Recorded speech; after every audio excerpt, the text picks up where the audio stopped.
You know, that countdown timer really bears an uncanny resemblance to the intro to the Q&A portion of the Climate Realism show. Anyway, we are now live. Welcome to the show, everyone. So, you know how Minnesota has been a little bit sporty lately? A lot of us seem to have forgotten that this partially started because Somalian refugees were committing fraud at a very impressive scale. Well, it actually gets a lot worse when we look at the United States as a whole.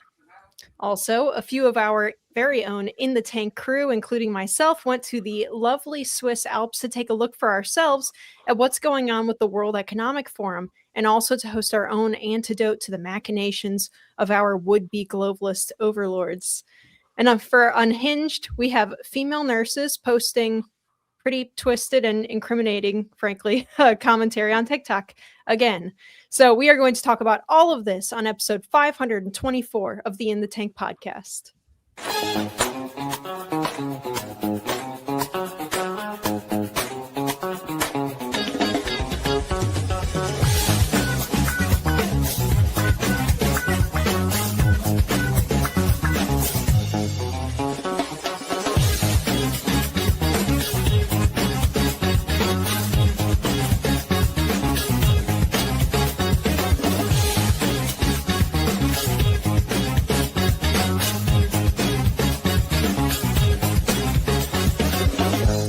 The United States Senate is voting on ICE's funding next week, and this is a group that does not deserve to be funded.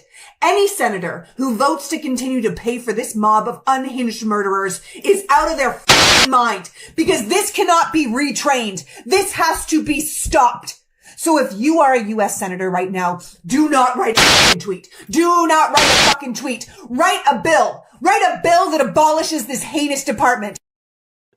You are made of stupid. Oh, thank you for that one. She seems very stable. Also, I'd like to apologize to our audience in advance. I have two little extra dogs in my house because I am pet sitting and they are real yappers. So you may end up hearing some dogs every once in a while. Anyway, so welcome to the In the Tank podcast, everyone. I am Linnea Lueken, your host, and as usual, we have Jim Lakely, Vice President and Director of Communications at the Heartland Institute, Sam Karnick, Senior Fellow, Chris Talgo, Editorial Director and Socialism Research Fellow, and also everyone's favorite, the Donald Kendal, Director of the Glenn C. Haskins Emerging Issues Center. Before we get started, you guys, as always, if you want to support the show, you can go to heartland.org/inthetank and donate there. Please also click the thumbs up to like the video. You can do that right now. If you're watching it live, hit the like. If you're watching it later, hit the like. And remember that sharing it helps us a lot when we are trying to break through some of YouTube's suppression. One of our regular viewers just pointed out on X that, most of the names or the X usernames of people on this show are unsearchable on X for whatever reason. So that's fun. That's been a problem that I've had even looking for the Heartland Institute's page, and I work there. So, leaving a comment helps us, sharing helps us. There's a lot of kind of weird suppression going on. And if you're an audio listener, you can help us out by leaving us a nice review on whatever platform you're using as well. All right, guys. How is everyone? It's been 2 weeks, 3 weeks since we last had this show. Yeah, only a few things have happened in the world, right? I mean, there's not too much Almost to go nothing. over. Yeah, nothing to talk about, really. I will say that whatever that intro video, all right, you got me. I agree with whatever you say. Just stay away from me. Like, I'm way too intimidated by that lady. I don't even know who that is. Yeah, she's a regular contributor on CNN as a political commentator. She's on the same show that the only person in CNN worth noting about is Scott Jennings. So she's often parrying with Scott Jennings, and he's rolling his eyes and stuff. But and I put that together, and I apologize. I thought I had covered up each one of the F-bombs she threw, and I let one slip through. So, oh well.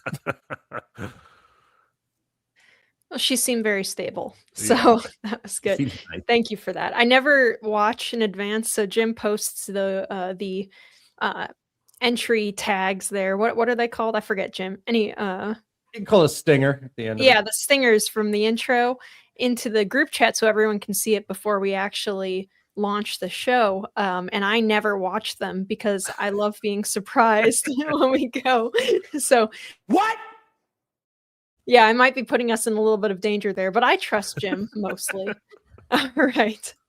Well, I want to get us right into Unhinged then, even though that stinger there was definitely part of our Unhinged segment today. So, Andy, if you could bring up the video that we have for Unhinged.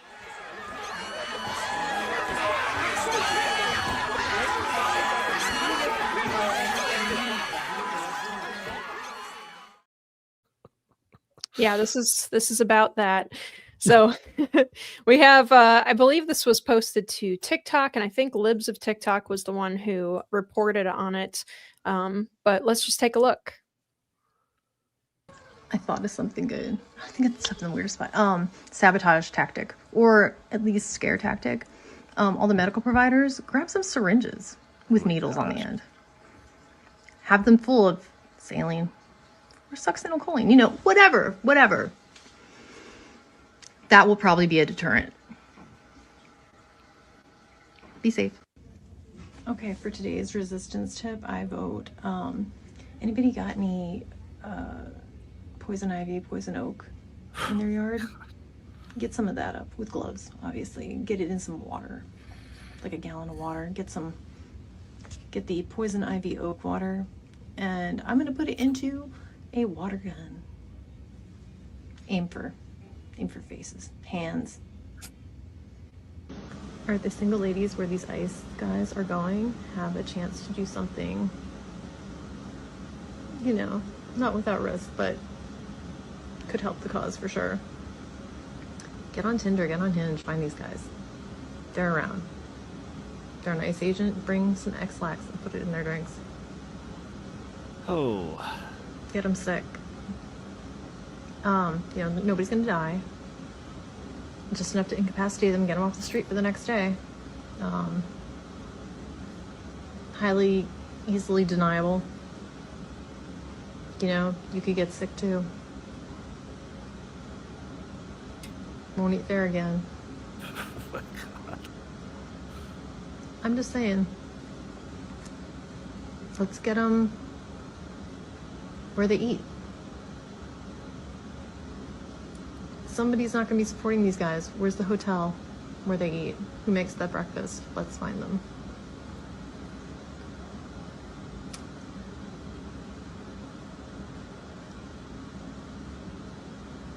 You know, let's make their lives fucking miserable. Oh. I know we're already trying to keep them awake all night. Jim. That's good. Anything you can do to make the living conditions bad. Talk to the people who work at the places where they are. We'll get some ideas. Dead fish. Somewhere in the room hidden. Just stay toxic. So some of that is definitely illegal to be instructing people to do on a public forum, and she absolutely should not be allowed to practice medicine of any kind. She should not be a front desk worker at a 24-hour urgent care with that perspective. You know, all after this, between this and like the COVID stuff that women were posting on TikTok, like these nurses were posting online for everyone to see, talking about like what they would do to people who came in unvaccinated and stuff. I legitimately have I moved to this new place a couple years ago, and I still haven't found a GP, in part because of my paranoia over this stuff. Oh man, I don't understand. Like this, like what's next? She's gonna. This is how you construct an improvised explosive device. You know, like where's the limit here? Jim, I think you commented that, like, you know, she rightfully lost her job after that. Please tell me that's accurate.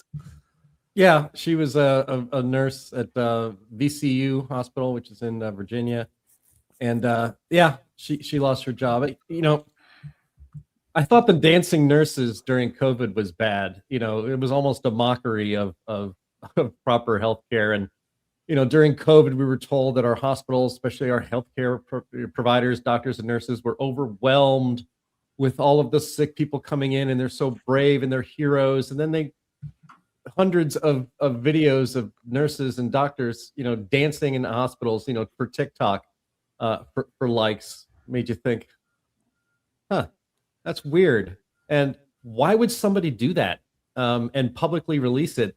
And that was just dancing. That was silly. We live in a pretty, well, I think people are sick, and our culture is sick in a lot of ways. But what's weird is that it's all being televised and shared. I'm amazed at how often people who have very vile things to say decide to pull out their phone and say it into their phone camera and then post it on TikTok and then promote it and wanting likes for it. Never once in this whole process do any of these people say, you know what, I'm going to delete that. Maybe I shouldn't say that. And in this case, it's a nurse, somebody who is supposed to save your life, help care for you if you are sick or injured, giving advice on how to hurt, maybe even kill, depending on what you put in that syringe. Federal agents who are carrying out arrests to enforce the immigration laws that we have on the books that were, by the way, passed by Democrats. That should never go unsaid, that these laws that are so draconian and fascist, supposedly, were the laws that were passed by Democrats. So let's be clear about that. But it's just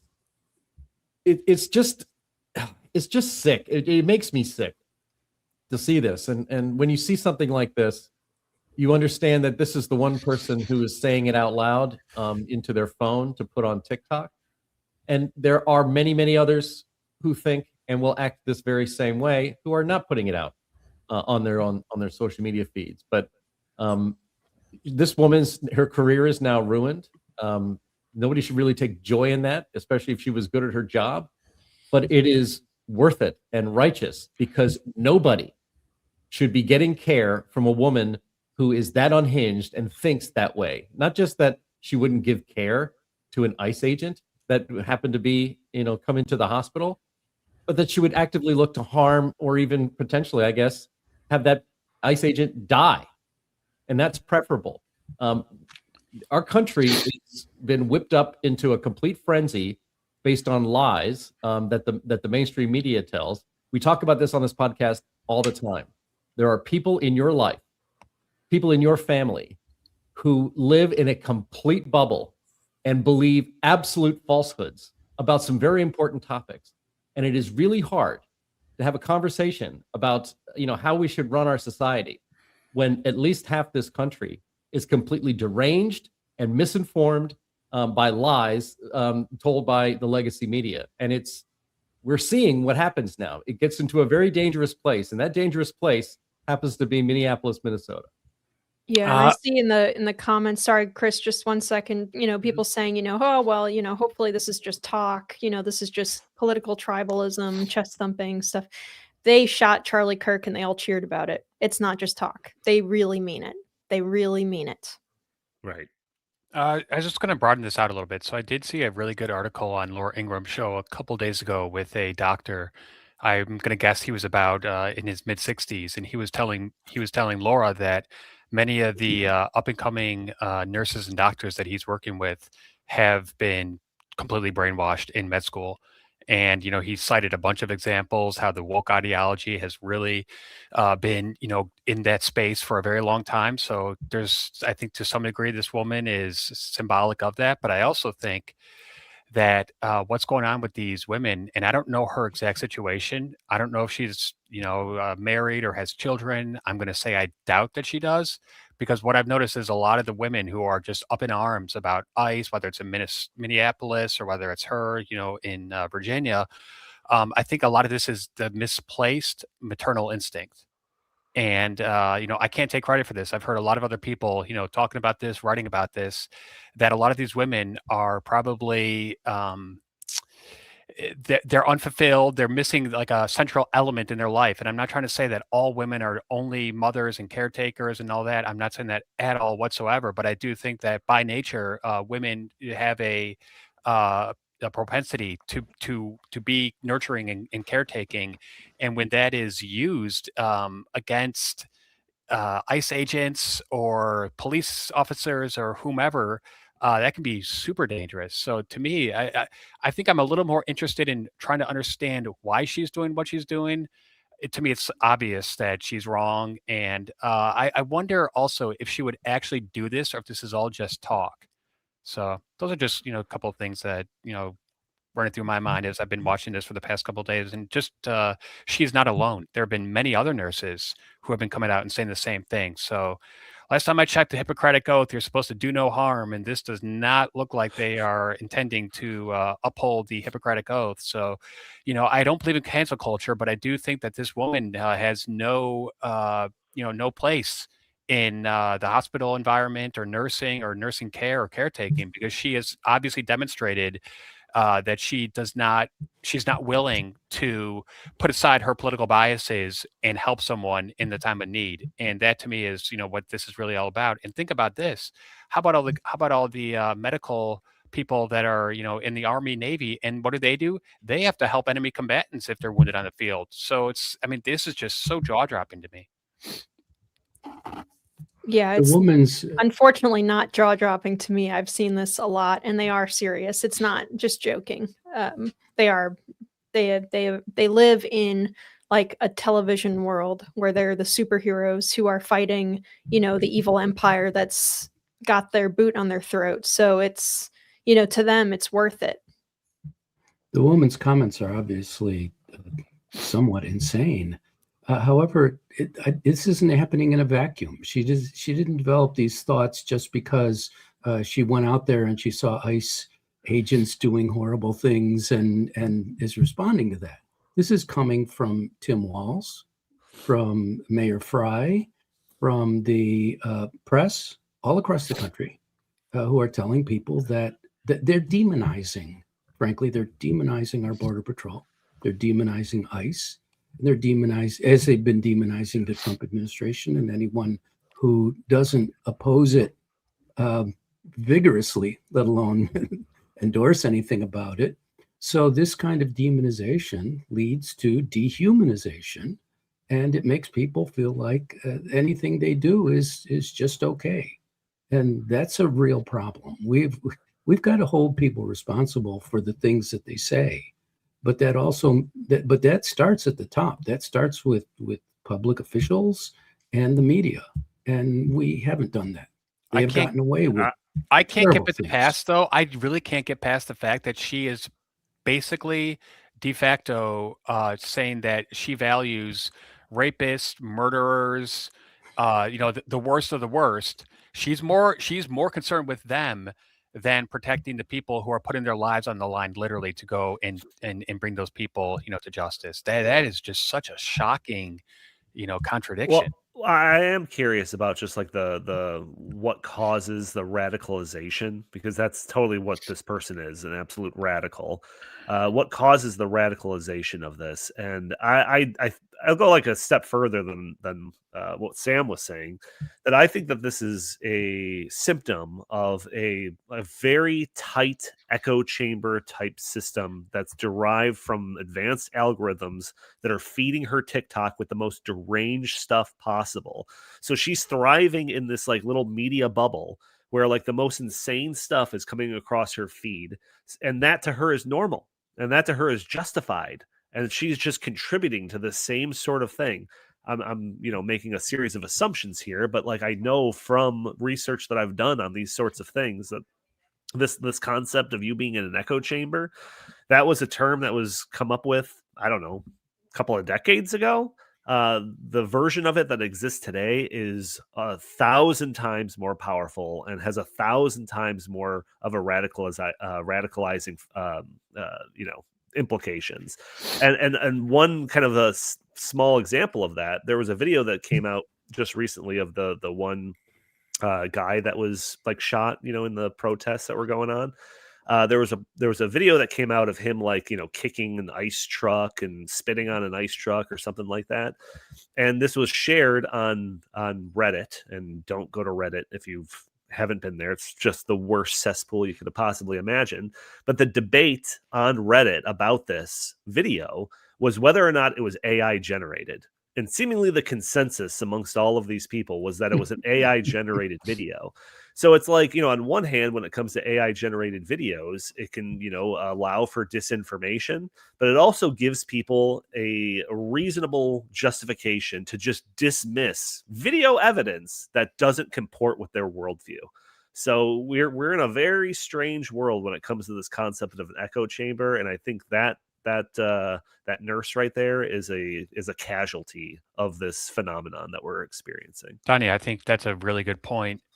I just wonder, why do you think that she chooses to put herself in that echo chamber? Because I mean, I can only use myself as an example. I try to take all perspectives into play before I make a decision. It seems like she's only taking one very biased perspective into play and just completely ignoring any other arguments. Well, the thing is with a lot of these, whether it's Instagram or TikTok or even Reels on Facebook or whatever, it's very passive. You're just, the algorithm is generated based on just how much of that attention that it gets from you. If you quickly scan off of something, some conservative making a good point, you scan off of it and you sit there and watch, some deranged lunatic talk about the resistance against ICE.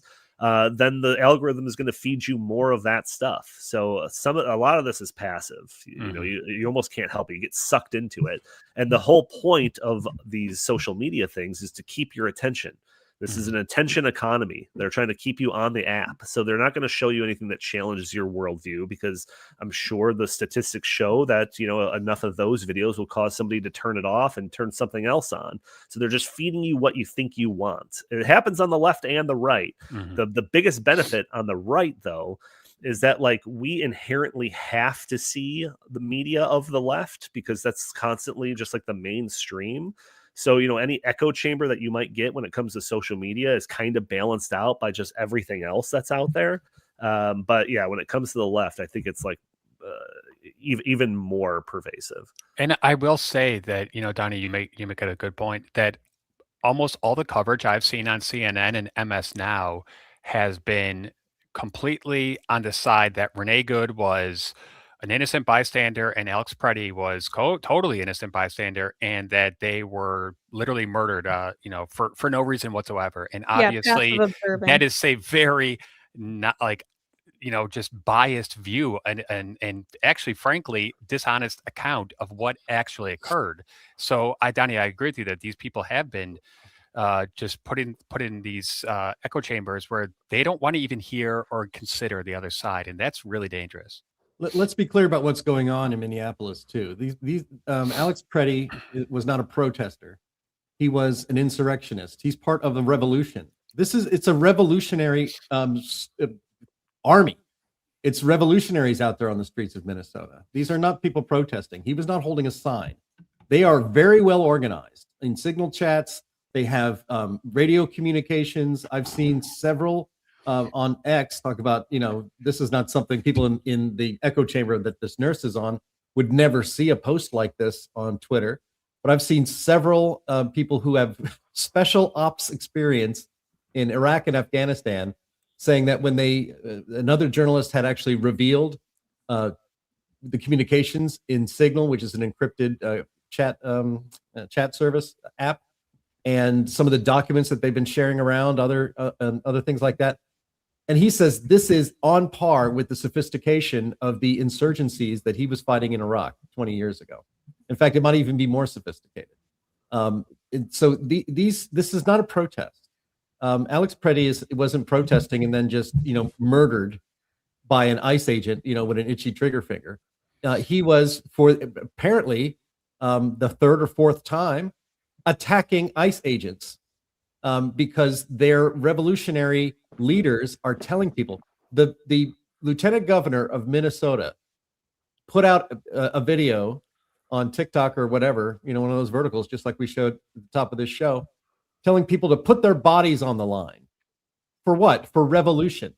And that's what these people are doing. And if you put your body on the line and you get shot because you are wrestling with armed federal agents, it's very dangerous and you could die. And 2 people have already died. doing that. I really hope there aren't any more. But we have to understand what is truly going on in Minnesota, and it is not protest. It is not peaceably assembling. It is not the proper expression and of your First Amendment rights. It is revolution. This is a real insurgency. This is not January 6th, clowning and rioting. This is what an actual insurgency looks like. And unlike on January 6th, I don't believe anybody that went to the Capitol that day had a firearm on them. And here we had the second person who was killed was armed. And just to tie it back to that nurse, if you are marinating in the propaganda of revolution all the time, then yes, it seems kind of exciting. You want to do your part. And I guess doing your part as a nurse is instructing people on very helpful tips on how to injure or perhaps even poison and kill federal agents and people who are not down with the revolution. This is Sam is old enough to remember I was a child, but in the 1970s, we had movements like this. The Capitol was bombed. We had the Weather Underground carrying out legitimate terroristic activities in service of a leftist revolution. Those days are back, and it's not good. I also do. I know we're probably going to move on here in a second, Linnea, but I also do think that there's some fallout from George Floyd and the quote war on cops. And I know that these aren't cops per se, but they are law enforcement officials. And I think that in places like Minneapolis, New York City, places in Chicago, they just have utter contempt for anyone who is trying to enforce the law, whether it be a Chicago Police Department officer or a Border Patrol agent. So I think that's just another consequence of the George Floyd and even going back to Michael Brown and all that stuff from years ago. I think we also need to consider how much of this is bought and paid for and by whom. We're really in the midst of a slow motion color revolution in this country. And the process is following the same process that was done in other countries. It's being financed clearly by European billionaires. I wouldn't be surprised if some of it's coming from China, Russia, other places like that. So this is a real thing that is not just accident. None of this is just falling into place because people are mad at ICE for getting rid of murderers and rapists.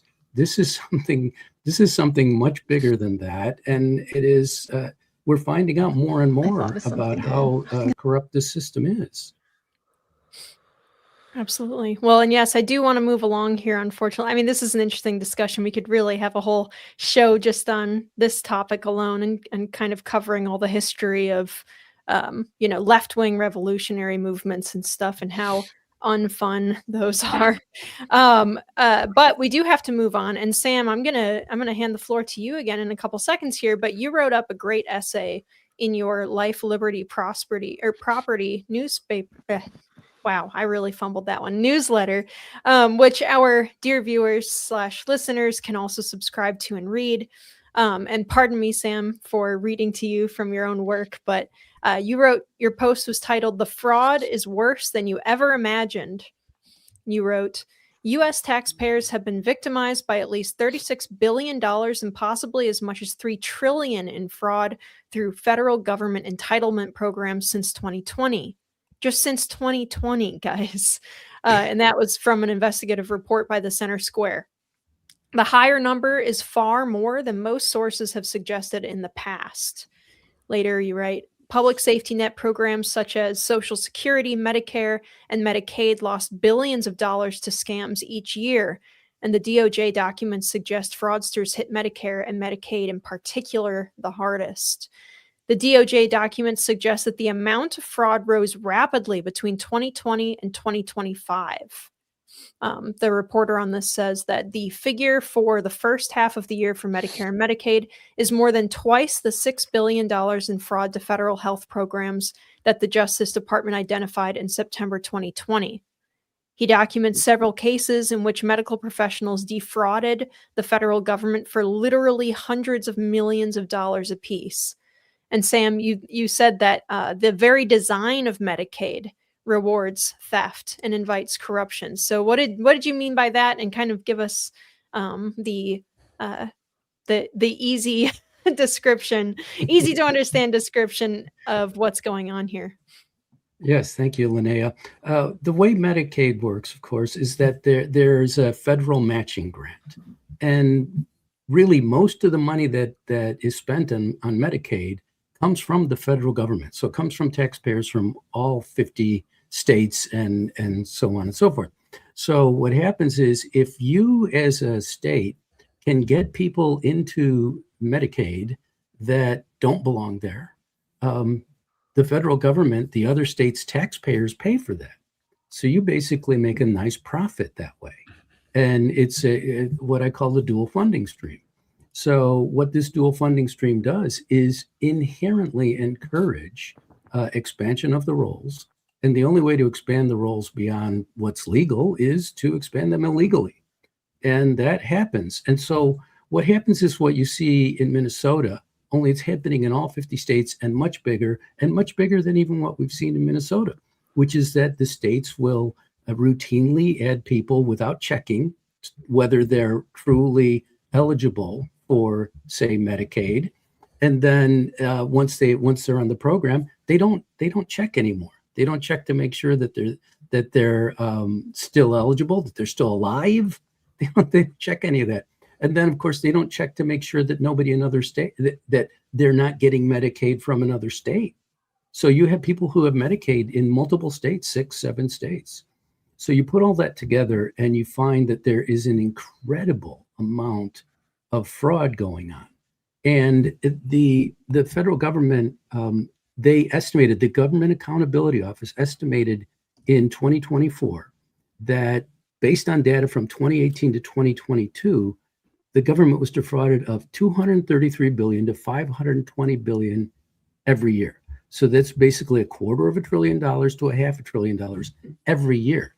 And now remember that we now know that it increased starting in 2020. So that was 2018 to 2022. It's much higher than that now. And so the amount of fraud is actually incalculable at this point. And there's going to take a whole lot of work to find out really what it is. But one thing we know is that these programs are nowhere near being limited to the people who are truly needy, who need it. And people are, among the people who are taking advantage of these programs are state governments. There's a scam that I outline in the piece, which I recommend people read, and then also the insurance companies, because every person who's on Medicaid illegally actually is being insured by an insurer illegally. So that money is going to an insurance company that isn't doing anything for the person who's on the roster there. So this is not just a horrific scam, it is a gigantic, colossal scandal, and it's absolutely terrible. Because it's not just going to take down Medicaid. It'll take down the entire entitlement regime of this country within probably 8 years. So because we're on schedule to simply not be able to meet our bills as our federal government in 2034. So that's 8 years out. And it moved back a year last year. So now if it moves back another year, that's 2033 and so on and so forth. This is, as I say, a scandal of enormous proportions. Oh, we'll be well into the robot takeover by then. So, yeah. So who cares? No. Is there any way, or really, is there any motivation to actually crack down on any of this? Because it seems like it wouldn't be all that hard to track down and put a stop to. Well, that's the problem. That's the problem. There is no motivation at present, or there was no motivation leading up to this. There is now because the federal government has, under the One Big Beautiful Bill Act, they included requirements for transparency and making sure of eligibility. But states are going to lie about that. There has to be much more done, and I make some recommendations in the piece about what needs to happen. I do have one good piece of news. So on January 8th, the President of the United States established a new Department of Justice Division for National Fraud Enforcement. I'm reading it off the White House fact sheet right now. And one of the things that it is going to do is it is going. The Department of Housing and Urban Development has especially teamed in Minnesota to investigate possible housing fraud. The Department of Labor is currently conducting a targeted review of Minnesota's unemployment insurance scam program. The Department of Agriculture has demanded Minnesota conduct recertifications for its SNAP recipients. So, at least there is action at the federal level. I think that President Trump has made it super clear that he thinks that this is, intolerable and that he is going to do something about it. And if there's anyone who can, and will do something about it, I do think it's, President Trump. So obviously, I don't think this is like, it's going to be the panacea that's just going to get rid of all fraud in the country in, one fell swoop. But the fact that the Department of Justice is actually, putting some resources behind this and saying, listen, we're going to come here, we're going to examine the roles, and we're going to make sure that there is, no funny business going on here. That in and of itself is at least a really good thing. And as it's shown on the screen right now, they already did cut $10 billion in funding from HHS to Minnesota and some other states because of their just blatant fraud and corruption. That is a good process that they're going through. The problem that we have, though, is that the system itself is absolutely conducive to fraud. It's monumentally conducive to that, and that has to change. And there are policies that we can put in place that will fix that.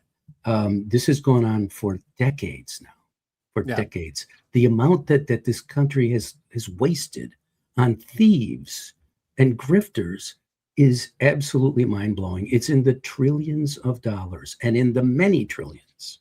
Sam, you say there's no incentive to stop this fraud. There actually is, and it needs to be implemented with great force. And that's sending these efforts to jail. I know we like to have fun on this show, and I usually like to smile and crack a few jokes. I'm going to have a really hard time smiling at all in this podcast today, based on our topic stuff. And this one really, really burns me. This country is drowning in debt. That debt is mortgaging the future of generations now of Americans, and it's becoming increasingly clear that a big chunk of that debt is fraud and theft. With this level of fraud, I mean, let's be honest, and it's been going on, as you said, Sam, for decades and decades. Certainly, we have no moral obligation to pay taxes into a system like this. Now, of course, we have a legal obligation, because if you don't pay your taxes into this, our thieving, grifting government and officials, if you don't pay your taxes, you go to jail. So you'll go to jail, but the people stealing your money and putting it in their pockets or sending it overseas to their family or terrorist groups in Somalia, they're not going to go to jail. At least I don't have any confidence that anybody's going to go to jail for any of this stuff. But the amount of fraud, theft, and corruption in our government is literally almost impossible to comprehend. And you really can't comprehend it. That's putting aside all the inside trading and the way how Ilhan Omar can have a net worth of $50,000 one year and $30 million the next. How does that happen? It does not happen legitimately. It can't happen legitimately unless she's waving a lottery ticket that has winning numbers on it that we missed. That is corruption. That is theft. That is criminal activity. And our society is being governed by criminals and their enablers. Just the medic. Back in the 80s, again, I always like to show my age. I was a teenager then, but I remember that there was a lot of discussion about how cold-hearted and mean Republicans were under, especially Ronald Reagan, because they wanted to cut welfare benefits for the needy, and they're going to throw them out on the streets. And don't you care? Don't you care about people and their plights and if they're suffering? Of course, the answer is yes. Of course we care about people, and we want to give them a helping hand if they truly need it.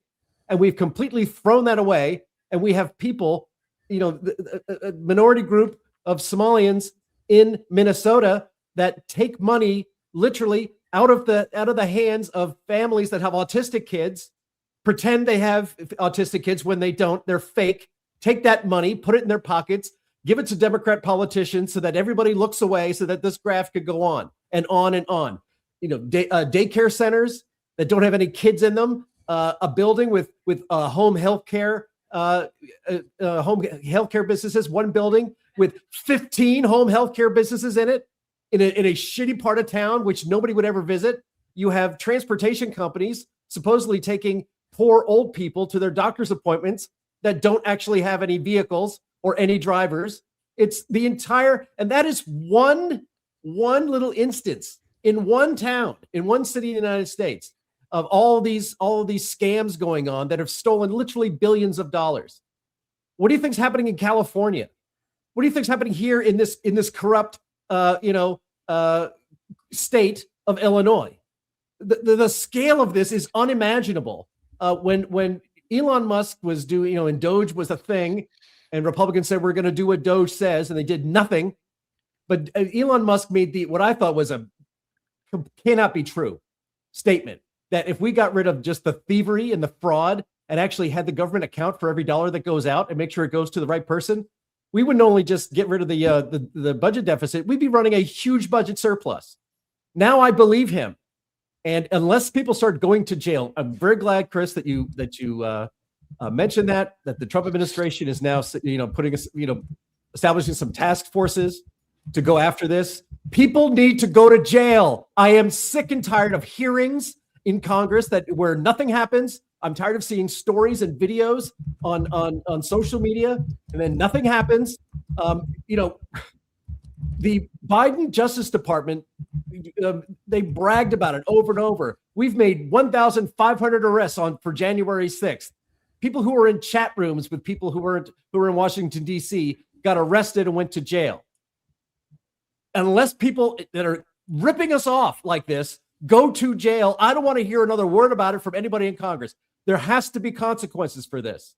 There has to be. If not, we don't have a country. We're broke. And then, there's no hope for anything. I'm really black-pilled on this. I'm sorry. So I'm not going to smile. I am just as fed up with this as you are, Jim. But to me, one of the blessings in disguise here is that it's actually being talked about. And, I'll go back. I agree with you, during the 80s and 90s when I was a kid, I don't think there was nearly as much corruption. And I remember Bill Clinton announcing that the era of big government's over in, I think, 99 or 2000. And one of the main reasons why this can be perpetuated at this scale is because of big government.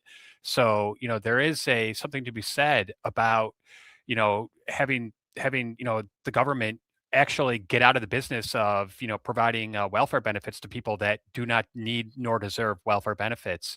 I think we're moving, in that direction. I don't think it's going to happen, in a day, a month, or a year. It might take a decade. But the fact that the conversation is actually happening, and thank God for Nick Shirley for going there and exposing this. It took a pseudo journalist to uncover this. Why wasn't the New York Times, reporting on this? Why wasn't the Washington Post reporting about this? Why aren't major newspapers in Minneapolis reporting about this? Because they don't want to. They want to keep it, hidden. And finally, it is coming, to the surface here. And I think that the more the American people learn about it, the more pissed off they're going to get. But I also do think that there's a cultural aspect of this. And the founding fathers said, you got to have a virtuous society in order for a republic to maintain itself. Do we have a virtuous society when almost half the people are saying, how can I get from the government which will be funded by the other half of the people? I don't know about that. Yeah, well, that's, and good points from people in our audience here, pointing out, Ralph here points out that you're asking the criminals to educate the crimes, and that's pretty true there. So there's one other thing that I wanted to bring up in this segment before we get to our main topic today, and that is a thread that I saw just this morning on X, where somebody pointed out the number of apparently, customerless businesses that take up a lot of major retail space in downtown areas. I'm sure everyone who lives in the United States has seen this, probably other countries too. You just have lines and lines of these little businesses that you just drive past every day. And you're like, who goes to these places? They never have cars in front of them. They're not shut down. They say they're open. So what is going on here? And I want to read a bit from this post, because it is just fascinating what this person has to report. This is from X user by the username Rambo Van Halen, which is pretty good. And he says, I often wonder how much of our economy is fake. Back in the day in Los Angeles, there was a prevalence of cell phone accessory stores. sometimes several per block. I've seen those in Chicago and in Las Vegas as well. We'd film on these dumpy commercial streets and be working in front of these shops for days, but we wouldn't see a single customer enter or exit. The off-duty cops we hired for traffic control explained that it's all money laundering. Same with the bodegas, vape shops, and most of the restaurants. In Los Angeles and many other cities, there are miles and miles of streets full of businesses with no customers. And yes, most of them are owned by immigrants. And there was another story from San Francisco that he tells where he said, a new Asian hot dog place opened in my neighborhood. It looked cute from the outside, and I thought it might have good food. So I went in and ordered a hot dog. The cute Asian girl disappeared into the kitchen, and she doesn't come out for a long time. So eventually he peeks around the corner into the kitchen. And to my surprise, he writes, there was no kitchen. It was just an empty room. No fridge or stove or food. And there was no cute Asian girl. She'd left. She had my money, though, so I stuck around to see what the F was going on. And a few minutes later, she returned with a hot dog. I have no idea where she got it from. So this raises some questions, because in San Francisco, the health department grade must be placed on the window of the restaurant. And the fake hot dog place had a 99% rating, probably because they had no food on the premises. So somebody from the city of Francisco inspected and passed a fake restaurant. So the inspectors were probably on the take, and at best they looked the other way. These shops take up a ton of retail space. It's a lot of real estate. And retail space, especially in San Francisco and Los Angeles, is expensive. Mainly because the cheap space is taken up with fake businesses. And he goes on to point out, how many honest entrepreneurial Americans could be running their own small businesses with storefronts, but aren't doing so because the rent is so high. Once you start looking for fake businesses, you can't stop seeing them. So next time you're driving around your city, look at the dumpy commercial strips and the dirty store windows, and look at the crappy strip malls with peeling paint, cracked signs, and empty potholed parking lots, and ask yourself, how much of this is fake? So yeah, I mean, that's something that I've noticed a million times too. Everyone's got the, why are there, 6 vape shops in the like 3 square blocks here that I never see anybody in or whatever. And it's very suspicious. And it makes me wonder, between this and between all the fake businesses that they've discovered in Minneapolis, really how much of our economy is built off of supporting these businesses that aren't even real, that don't even have any customers. I remember driving through west side of Chicago one time, and I saw a sign hanging out of a brick building, and it said wigs and cigarettes. Now, any sign that has that says that, I actually say I think that's legit. Yeah. But why are there 10 mattress stores within 5 miles of my house with no customers ever in there and no cars in the parking lot? And when I lived in Fredericksburg, Virginia, I used to walk from the newspaper I worked at. I used to walk down the street to a pizza parlor and get pizza for lunch once in a while. And I walked past a exotic Persian rugs store.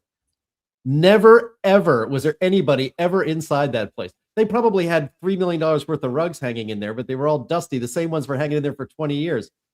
And I always think, how do businesses like this survive? How do they pay the rent? Of course, it has to be a criminal front. And there's probably, as that wonderful tweet from Rambo Van Halen said, once you start looking for fake businesses, you can't stop looking for them. And I'm going to start looking real hard.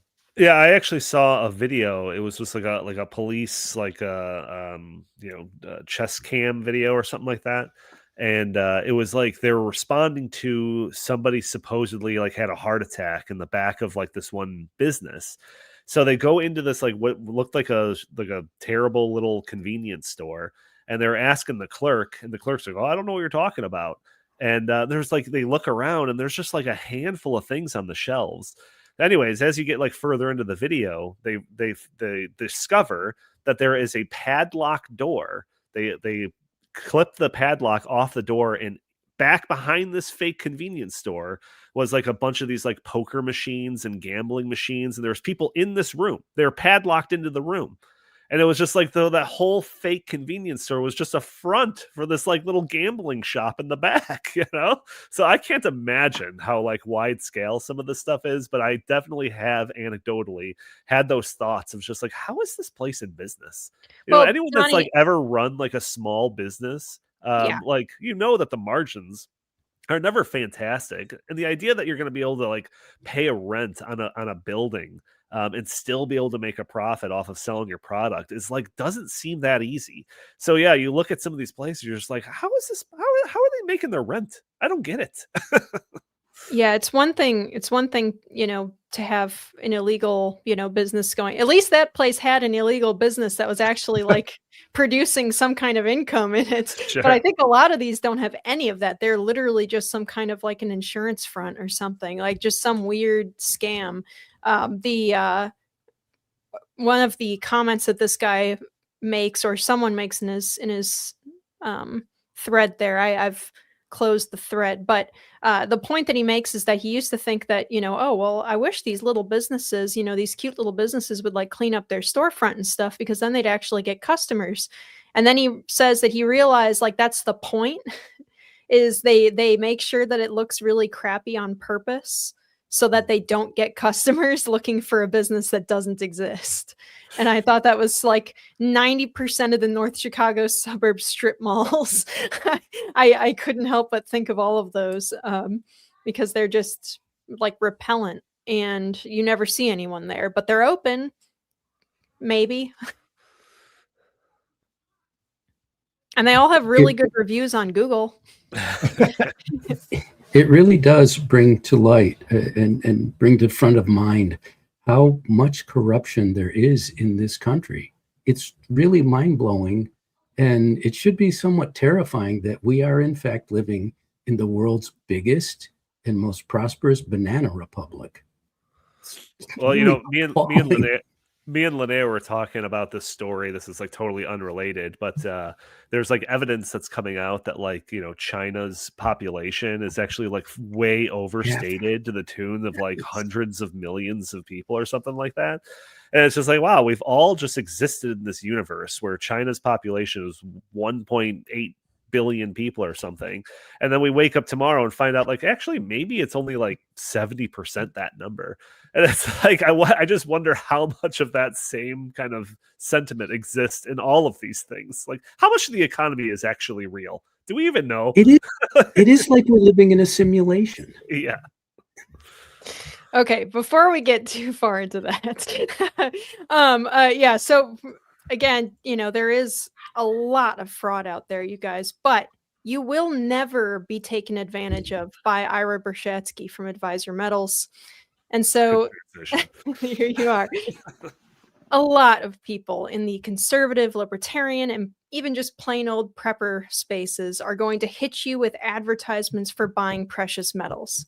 They're not wrong that they are a good investment, but you want to be careful about who you buy your metals from. Here at In the Tank and also on the Climate Realism Show, we trust Advisor Metals over all of those other guys, and that's because we know that the person running the place is the best of the best. A great friend of Liberty, Ira Bershatsky owns and is the managing member of Advisor Metals. He has decades of experience in precious metals and is the only person in the physical precious metals industry who has the Commodities Futures Trading Commission federal registration. But what does that mean for you? Well, it means everything Ira or a member of his team says to you has to be factual. So there is no sketchy sales pitch or bait and switch. Ira is held to the highest ethical standards, and there is full transparency, which is way too lacking in basically half of our economy today. So if you want to diversify your investment portfolio and your savings, if you're planning for retirement and are concerned about economic uncertainty, if you want a tangible asset that is easy to buy and sell, you can secure your assets with a wide range of physical precious metals by getting in touch with our friend Ira at Advisor Metals. He is going to make it super easy for you. So please visit climaterealismshow.com/metals, and you can leave your information for Ira and get started with investing in precious metals and expand your current portfolio. Go to climaterealismshow.com/metals, and when you talk to Ira, make sure you let him know who sent you. That helps us as you are helping your financial future by diversifying with precious metals from Advisor Metals. How about that one? All right. That's an all-timer racket. How about the price of gold and silver right now? Yeah, no kidding. get into that because it's only going to get crazier from here. So, this is a very special next segment here because it's mostly going to focus on Donald and myself because we had a very unique experience last week. I said at the start of the show that the reason our scheduling for both this show and the climate realism show has been irregular this year is because the Heartland Institute decided a little bit last minute that we were going to run counter programming to the World Forum's program in Davos. So now we could have hosted our World Prosperity Forum, the first of hopefully many, in the United States and just like Zoom called the participants there. But we wanted to get a lot of really great European speakers, and we did. And so we ultimately decided that in person would be better for everyone. And plus, we wanted to add a little bit of carbon dioxide to the atmosphere and warm up this a little bit. So Donald, myself, Jim, and other Heartlanders went over to Zurich, Switzerland, and hosted the inaugural World Prosperity Forum and filmed all of the speakers. It's all on our YouTube page, and Andy has been tirelessly working on breaking those live streams down into manageable pieces for you guys, separated out by the individual speakers' presentations, so you guys can go and see all of it. Meanwhile, Donald and I, along with our good friend Mark Morano, took a day trip to go up to Davos and to see what the globalists were up to ourselves. So we have put together our little presentation here, and Andy has selected the most important photograph of the reel for you. So we hunted around, we took the train up there, and then we walked around in Davos, Switzerland, which is the fancy ski resort that they use for these World Economic Forum conferences. And we searched because I really wanted to find, and of course Donald also wanted to find, the like green zone, because we had an inkling that it was not going to be quite as upfront, and populous as it has been in previous years. And so indeed, there was a little bit of a confusion in focus at the Green Hub this year. One of the things that we saw right away was that they had a nice little display about the World Ayahuasca Forum. So that was fun. And the guys who were sitting around that little area looked exactly what you would expect. And there was also a little table showing, demonstrating the wonders of mushrooms. Mm-hmm, mm-hmm. Not the normal eating kind, but the other kind. They also had demonstrations of eating mushrooms. We went inside of the venue where they were hosting their breakout sessions, and inside of that venue they had like some kind of like greeny bar thing that they had food that was indecipherable. Not really sure what was going on in there. All the lame, alternatives actually. to coffee or something like that. Yeah, just weird, like that stupid mushroom coffee stuff, like all that crap. And so, and they had these little flyers around. I liked the one that I held up in this picture, which was the "All You Need Is Less" advertisement. So they're not getting rid of that, what's the word? Deindustrialization and stuff push. They're still doing it. They just are trying to be a little bit quieter about it this year. And we sat in on about, I don't know, 10 minutes maybe. I think I sat in the longest. I think I was probably there for 15 or 20 minutes in this breakout session panel that we were listening to that was about something called like an ecological index score or something like that. Anyway, it was dumb and boring, and it was a bunch of finance people talking about ways that they could ruin the rest of us, basically, just as what you would expect. And I wrote a little article about this, but that ended up in Washington Times. But one of the funniest things that I heard this guy say that was also a little bit threatening, one of the members of that panel, who is the, a finance guy who's in charge of one of the, sustainability focused groups, had this quote where he said something along the lines of, we're trying to keep, no one is shouting from the rooftops what they're doing about sustainability right now for obvious and various reasons. And what he's obviously implying is that Trump is making things uncomfortable in the United States for finance companies and stuff that were super into the ESG stuff. And they are not stopping the ESG stuff. They're just rebranding it again, and they're trying to keep it a little bit quiet. But Donald, you had some really great experiences and you had some great stuff that you wanted to talk about on this. So I'm going to, I'd like to start it off for you with what is something that struck you the most? Because both of us said multiple times while we were walking around how weird it was. Yes. And all the people there were like the weirdest people you've ever seen. And not because they looked super weird, but they were just like airheads. It was it was the most surreal experience that I've ever been a part of. We took this 2.5 hour train ride through the Swiss Alps and all of that, which was fantastic. And we get spit out into this the ski town, and the entire town, like you hear about Davos and you kind of imagine some conference hall or something like that. But when you actually get there, it is this just miles long, just like almost festival like atmosphere. But it's a festival like atmosphere that is like almost inherently contradictory, because like you'll be walking down and you've got like you walk out and there's like the Black Rock Pavilion. There's all these like huge name things. The Meta had their own little area. Palantir had their own little area. You see these people in these nice suits and all of that. And then you see like a cross-dressing cow handing out T-shirts, over here, and a flyers for the World Ayahuasca, forum over there. And it's just like, I think I said during one of the presentations that it was like Burning Man meets LinkedIn. It was just a very strange combination of stuff going on, and it was like throughout the entire town. So the train stop was at one end. We walked it had to have been like 1.5 miles, 2 miles maybe, from one end all the way to the other, where you get to these like cement gates or these cement blocks blocking the road. And that's as far as the plebes can go. So you see in this picture right here, it's guarded by a GQ model. He wouldn't let you pass. The dogs in the background. I just sillily walked over there, and they stopped me. They're like, "Do you have a pass?" I said, "Oh, no, I don't." They're like, "Get out of here."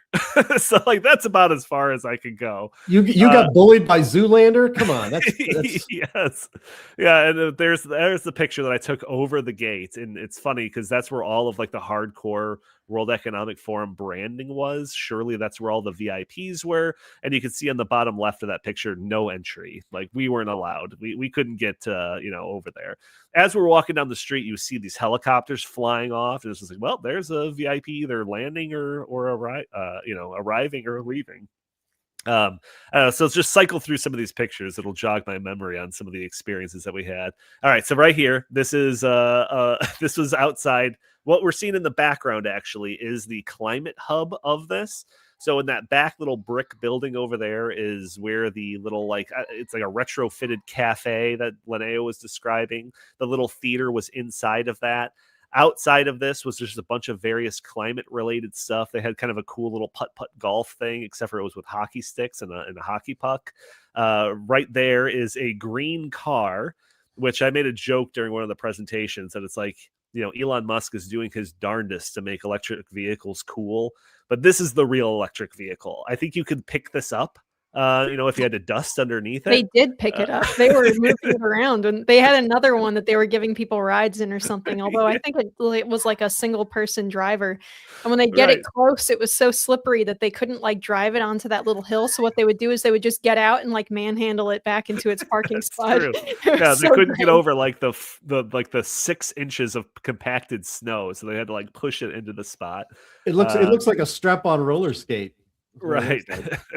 All right, so that next picture. So this was right behind that policeman and the car over there was a bunch of protesters, and the protesters were at that cement kind of gate that I was talking about. The roadblocks that's just beyond where those protesters are. So that's like as far as you can get to the main thing. Like I said, out front there was a big protest going on. I think at that time it was related to Iran. But right next to it, you could see, and I make sure to frame the picture like this to include this little area that was like the Palantir Pavilion. And I said to Linnea, I'm like, all of those protesters have all of their like facial recognition data like gathered by Palantir. Must be, because I don't know why else they would have been set up right next to the protest area, which was like seriously the designated protest area from as far as I could tell. All right, go on to another picture. GQ model, already mentioned that guy. No entry. Okay, yeah, Linnea got to take a picture with the most horrible looking, the most disturbing polar bear ever. Yeah, I didn't think that climate change was killing polar bears until this experience happened. This guy looks a little worn for the wear. That's nightmare fuel, man. Look at that. I know. I told Linnea to like, oh, let's get a picture of you with the polar bear. And as soon as he put his arm around her, I was like, that probably wasn't a good idea. But she survived. She survived. All right. I took a flea bath when I got home, but otherwise I'm okay. These were people kidnapping a robot down the street, which I thought was really interesting. At one point, a couple of robots were walking past me. I abandoned Linnea so I could take pictures of it. But yeah, they were dragging this robot down the street. This is my favorite story. So when we were outside the climate hub, I was real hungry. But I was just going to wait for dinner when we got back. But they were cooking outside the climate hub these delicious smelling things. And there's like, you could tell they're making these sausages, but it's outside the climate hub. So it's got to be made out of like bugs or something like that. Soy. So when we were walking back, Linnea goes up and asks, like, what are these made out of? And the lady who like didn't, speak English as her first language was like, oh, they're baby cow. They're like, oh, they're veal. All right, we'll take 2. So that is a picture of me and Linnea eating veal sausages inside the climate hub little area, which I just thought was hysterical. The nicest thing about the climate hub area was it was the only area where they put out like little drum circle like seating areas made out of like pallets. Yes, from Walmart or whatever, like recycled like shipping pallets and stuff. That was real nice. Everyone appreciated the seating areas, that's for sure. And it was around mealtime was the only time we ever saw like a good amount of people there, and they were all eating from this one bratwurst stand, and it was great. They were terrific. And the other bratwurst, they were cooking 2 kinds. They had veal and chicken, and they both smelled really good. Yes, they were delicious, I can say. Do I have any other photos here? Yeah, you cannot have infinite growth on a finite planet. So like Linnea was talking about, they have that degrowth aspect going around there. Definitely reuse signs from last year. Linnea met President Trump. Definitely not AI. This is a real photo that really happened. Gracious with his time, allowed us to get a snapshot with him. Do I have anything else? I thought he was taller than that. Oh well. he's kneeling down. He's kind of in the back. He looks very thin. He's doing wow, good for him. Squat a little bit. Yeah. So one other kind of just overarching thing. So me and Linnea were talking about this on the way back, the idea of the understated climate aspect of it. When we were walking down the street, like I said, there was more like big tech things, which is probably pretty standard, but it just really felt like the climate aspect of this was not as notable as I would have thought, especially if I were going to this maybe a few years ago. So Davos, if you don't know, it's a 5-day long conference. They have a bunch of main stage things. They have a bunch of breakout panels. They have like 30 plus, presentations a day for 5 days. So they have tons of different panels. So if you go to their website, they have their whole schedule program listed out, and you can keyword search it. And I would always do that to see, where Al Gore is speaking or John Kerry or something like that. So on the train back, I wanted to test this theory that like climate change was kind of getting the short stick this time around. So I searched climate in the schedule, and there was only like 11 hits. And I said to Linnea, I'm like, I bet that is a far cry from what it used to be. So then I went backwards 1 year and I looked it up, and there was like 20 hits for climate last year. I went backwards again a year, and there was 36 hits for climate 3 years ago. I went back one more year, and there was like 45 hits for climate. So it's just been this downward trajectory over the past couple of years. And then I thought, like, well, like AI is obviously a huge thing at the World Economic Forum. So I started looking at AI, keyword searching that. 4 years ago, there was like 10 hits for AI, 8 like single digits, like 8 hits or something. The following year there was like 16. Last year there was like 30, and then this year there was like 46. So it was almost like an inverse relationship between climate and AI stuff. And I just thought the Climate Hub was like a perfect representation. It like illustrated it perfectly. Just like, yeah, let's just push all the weirdo climate ayahuasca people that are selling mushrooms and stuff over here in this corner. And we'll try to entice people over there by putting a veal sausage truck out front. But yeah, that was, so there's a little bit of evidence there that kind of promotes the idea that the shine on the climate issue is starting to fade off when it comes to the World Economic Forum. Donnie, just to add to that real quick. So I also did a lot of research on the Davos annual meeting this year. And although they were less forthright about their climate agenda, 2 of their themes were all about climate and resiliency. So if you look at their themes, 2 of them literally said climate change is affecting like everything, and we must, I'm going to try to get this verbatim, like we must execute the green transition like rapidly. And then another one was like resiliency, within planetary boundaries. So I think that they are being less transparent with their, sick climate agenda, but it's still there. Trust me. I can guarantee you that. Definitely still there. It's just got like a different flavoring on it. So this year's overarching theme was a spirit of dialogue. And it was either last year or the year before that. It was like a oh gosh, it was something like we're facing a existential crisis or something, that there was 3 overlapping existential crises going on, one of them being climate change. So the spirit of dialogue just seemed to like take the temperature down a little bit. But yeah, you were right. There is like 4 major themes, 5 major themes, but they look at that right there. How can we build prosperity within planetary boundaries? I looked at that, and it is just the usual stuff, just recycled and with a little new language on it. yeah, definitely. Well, and that's what that whole all affected by climate change right there. About. Exactly. See? Yeah. That finance panel that we sat in on for a couple minutes was pretty much what they were saying throughout. That was that, no one is like bragging about their climate stuff right now openly. They're caging it in other language to be kind of on the down low about it, because otherwise between the public backlash and like Trump and stuff, none of them want to get caught up in it. So yeah, which means more than ever we need to keep the pressure up on them.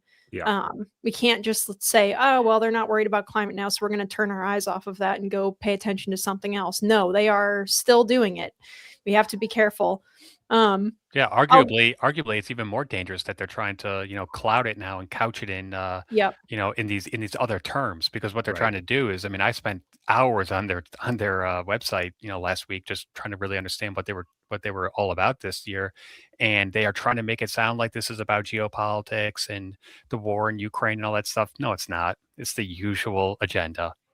It's the Great Reset agenda still. Yeah.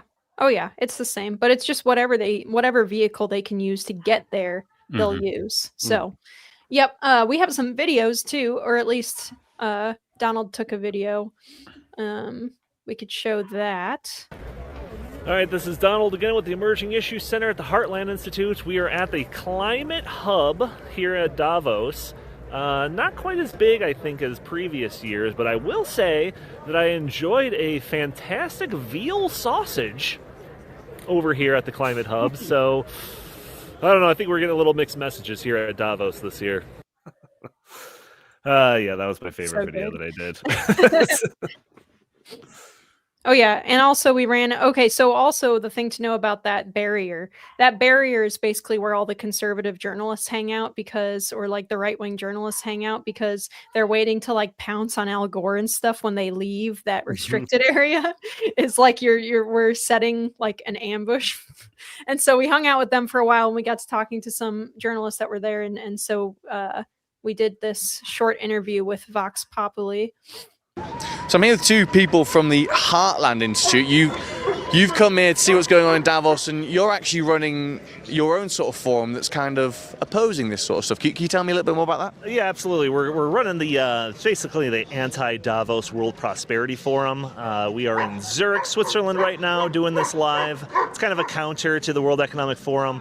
I'm in charge of the Emerging Issues Center at the Heartland Institute, so we've been focused on a lot of the schemes coming out of the World Economic Forum for a while now. We did a whole lot of work on the Great Reset and the ESG scheme, so we're out here just seeing what's going on, just checking out the atmosphere. And can you tell me about some of your, let's call it, climate commons?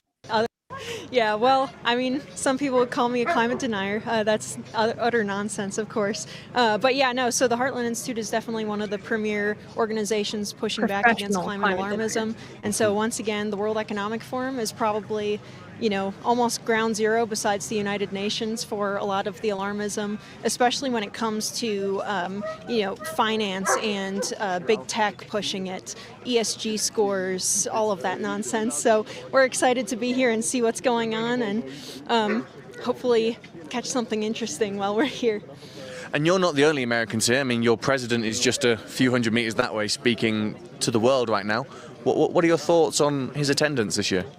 Yeah, well, you know, I think he had a video stream last year where he really just dropped the hammer on the kind of the globalist agenda, and that's the one thing that's like probably the highlight of the Trump presidency is he's, you know, he just doesn't hold back when it comes to that. You know, when he's explaining that he's trying to clean up the economic chaos that was caused by the globalists.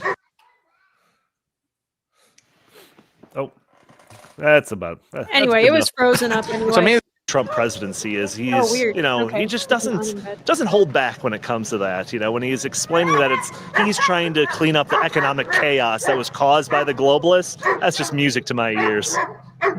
And do you think that now Trump is in charge of the United States, we're going to see the Western Hemisphere drop all these climate taxes? Is that a MasterCard logo right behind his head? Yeah, it sure is. Nice. Okay, good to see big finance, you know. Oh, you have no idea. I mean, there was Meta, like a Meta Pavilion, LinkedIn, like every major tech company had their own like building that they rented out along that main drag, and they would host their little panels and stuff in there. So it was pretty interesting. But yeah, that dog, the dogs had these gigantic muzzles on them that were like quick release muzzles so that they could go sick them on somebody if they wanted. And the one dog that was barking throughout the interview was like foaming at the mouth, like barking its darn head off. It was so mad that we were standing there. I like how Donnie is just staring stoically into the distance, in the middle distance, waiting for him to be asked a question. And then, of course, just shadows out your face without a thought, you know. I was actually hiding behind his shadow on purpose because the sun was so bright and I knew that I was going to be burned terribly, even though it was cold out. So I was kind of like sticking to the shadows the whole time. But anyway, so that leads me, though, to our final topic, which is on the reason why we were all there in the first place. It wasn't just so that we could go troll Davos. Jim, I want to hand this mostly to you to explain our wonderful World Prosperity Forum, what the Heartland Institute's vision is for it to the audience here. But, you know, we went all the way out there and we attracted some remarkably impressive speakers with our pretty humble event. So you could take it away if you want. Yeah, so yeah, we did put this together pretty fast in 6 weeks. The idea was to put on a counter programming. You know, the World Economic Forum has been around since 1971. It has morphed into basically the global meeting of those who deign to run the world. And in many ways, they do run the world.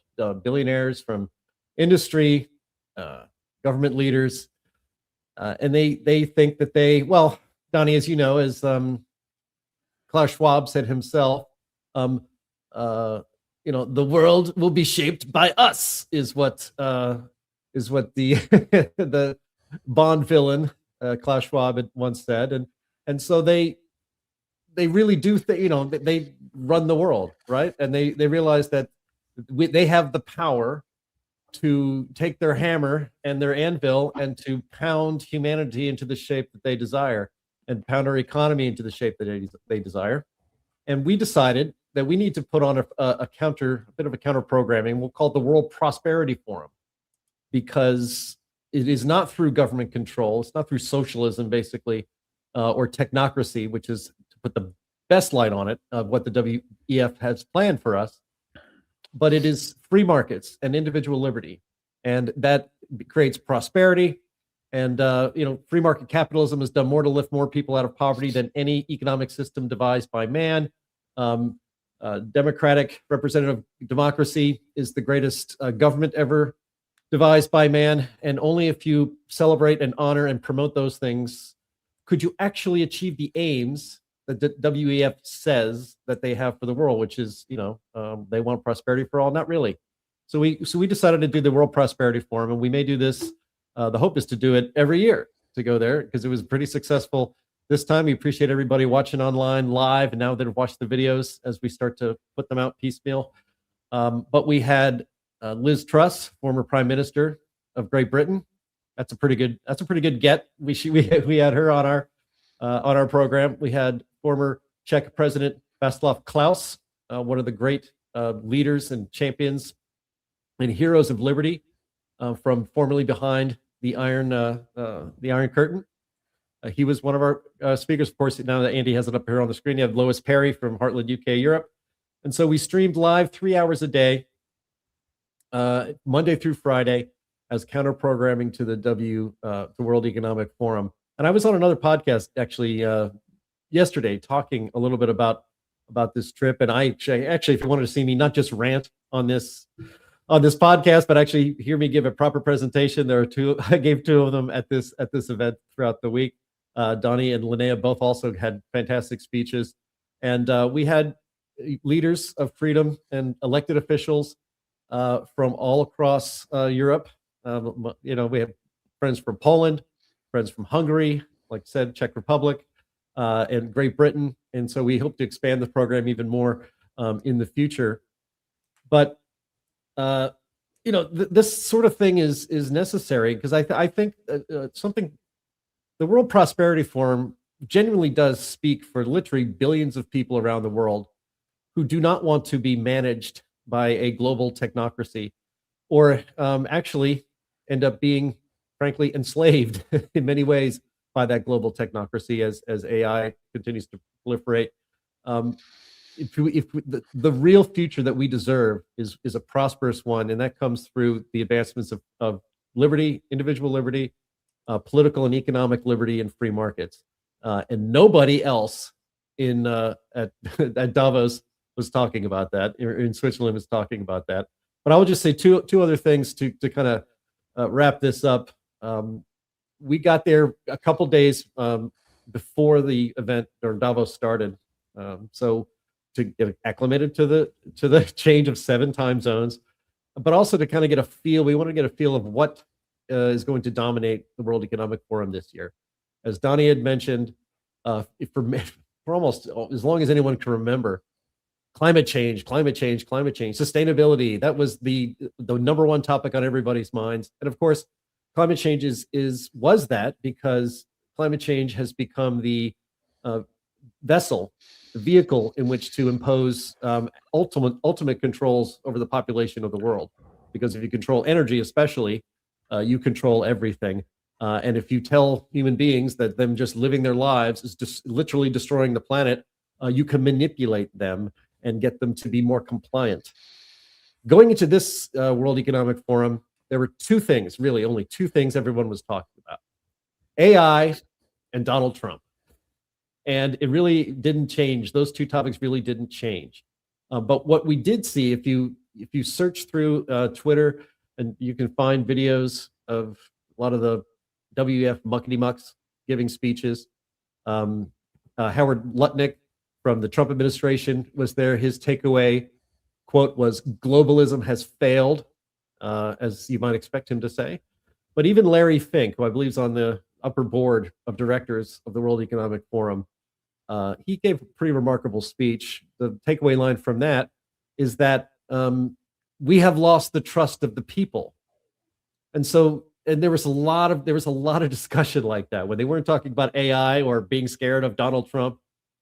There was more humility. Donnie, you've watched a lot of these as well, but there was a lot more humility in the rhetoric of the people speaking at the World Economic Forum this year, which I don't trust them.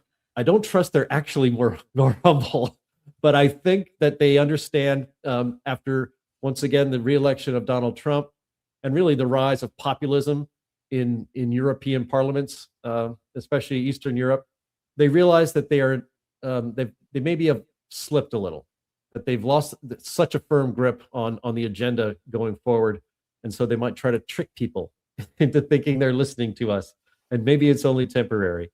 But the World Prosperity Forum will be there to give the world the real pathway forward for a free and prosperous people.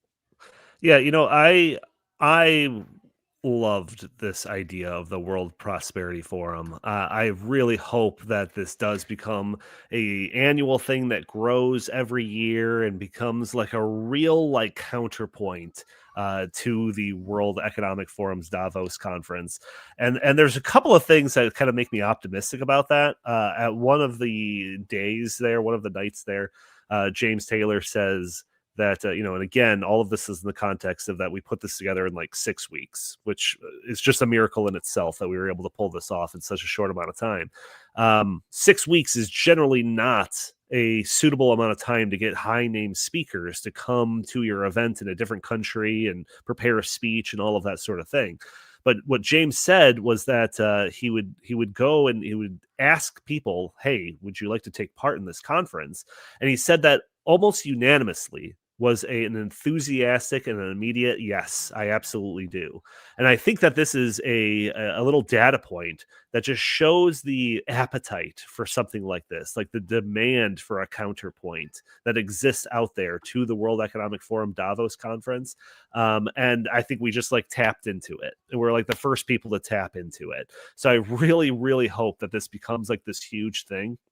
And the other thing that I really like about it is that it's a little bit more holistic in terms of the topic areas that we at the Heartland Institute cover. Obviously, bread and butter issues like climate and energy and all of that. But in reality, a lot of that stuff, the climate and energy stuff that we talk about, as well as a lot of the emerging issues stuff that we talk about, really have a similar root, which is pushing back against this globalist mandate, agenda, ideology, whatever you want to call it. And we are positioning ourselves really nicely to be that counterpoint to that messaging. So I thought the event was great, and I hope next year's is even greater. What I am most proud of as, working at the Heartland Institute and being a part of the World Prosperity Forum is the fact that we are unapologizingly putting national sovereignty in the forefront, because I have been hearing for decades now, since I've kind of been in this world, about global citizenship and globalism is just inevitable. And no, it's not, because a lot of people who live in America actually think of themselves as Americans first, not global citizens. So I do think that there's a very large appetite, not just here in America, but probably in places like Germany and France and all these other countries where the people have been told, shut up and play along with our charade. And I do think that we are starting to see the beginning of the end of it. And that makes me just so happy. You have no clue. Absolutely. Well, I think that's all the time we have today, you guys. Thank you to all of our audience here. We love that you guys showed up, even though we've been gone for all these weeks, and you were right back here when we started all up again. Thank you, everyone, for your attention to these matters. We are live every week, except for the weeks that we're not, on Thursdays at noon Central on Rumble, Twitter, YouTube, Facebook, everywhere. So, Jim, what have you got for our audience today? We have the return of the Climate Realism Show, which will be Friday at 1 p.m. Eastern Time. We're so happy to get back into the swing of that show, so we'll see you there. Sam? Thanks, stkarnick.substack.com, and please head to the Heartland Institute website for tons of great information and fabulous videos like this one. Chris, what you got? Yeah, so I got two quick things. First of all, this is National School Choice Week, so happy National School Choice Week. We need school choice. School choice is the solution. I'm a former teacher, and I cannot stress that, firm enough. And also, please go visit stoppingsocialism.com because I am putting some new content up there, and we are going to do a little relaunch of stoppingsocialism.com in the days and weeks to come. So please go check it out. Absolutely. And Donald, what have you got? That's right. Yeah. Well, Heartland.org, of course, stoppingsocialism.com. Yeah. We're definitely getting that going again. So I'll just reemphasize that. And of course, we've got our next big event will be the International Conference on Climate Change, which will be happening in Washington, D.C. In early April. I think it's April 8th and 9th. So you can go and find information about that. I'm sure they'll be talking about it more on the Climate Realism show tomorrow. Absolutely. And for audio listeners, please rate us well on whatever service you're using and leave us a review. Thank you so much to all of our panelists here and also to our viewers, of course. And we will see you again next week.